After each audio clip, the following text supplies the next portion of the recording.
السلام علیکم۔ ہر سال مسلمان مناسک حج کے اختتام پر غلاف کعبہ کے تبدیلی کے روپرور مناظر کو دیکھتے ہیں۔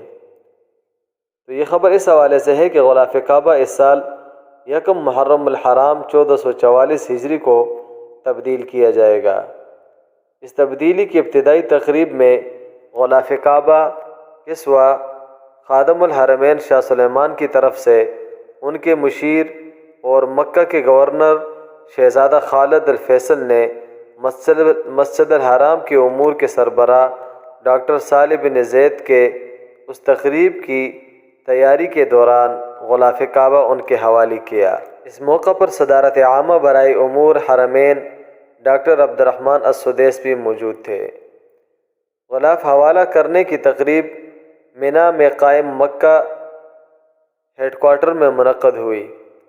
تقریب میں مکہ کے نائب گورنر بندر بن عبدالعزیز بھی موجود تھے۔ اب ان 4 مختلف کپڑوں سے بنا ہوا غلاف کعبہ، جس کی لکھائی کی کڑھائی میں بہت سارے پاکستانی علماء کے ہاتھ اور دنیا بھر کے مقتدر مسلمانوں کے ہاتھ بھی لگے ہیں۔ اب یہ غلاف کعبہ انشاءاللہ یکم محرم الحرام کو تبدیل کیا جائے گا۔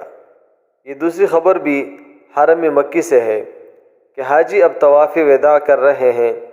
اس موقع پر رش کی وجہ سے ان کو قرآن کی مخصوص ریکس تک رسائی نہیں ہوگی، مگر مسجد الحرام نے ان کی خدمت کے لیے جدید ٹیکنالوجی کے استعمال سے بنائے روبوٹس کو استعمال کیا ہے، جو حاجیوں تک قرآن پہنچاتے ہیں۔ یہ روبوٹ رستوں کے اندر چلتے ہیں اور انسان کے پاس پہنچ کر ان کے اندر لگے سینسر کی وجہ سے یہ انسان کے پاس ٹھہر جاتے ہیں اور حاجی اپنا قرآن لے لیتا ہے۔ اللہ تعالیٰ سب حاجیوں کے حج کو قبول فرمائے۔ آپ سب کا قیمتی وقت کا انتہائی شکریہ۔ اللہ حافظ۔ کے نیچے سبسکرائب کے بٹن پہ کلک کریں، بیل کے آئیکن پہ کلک کیجئے تاکہ ہر نئی ویڈیو کی نوٹیفیکیشن آپ کو مل جائے۔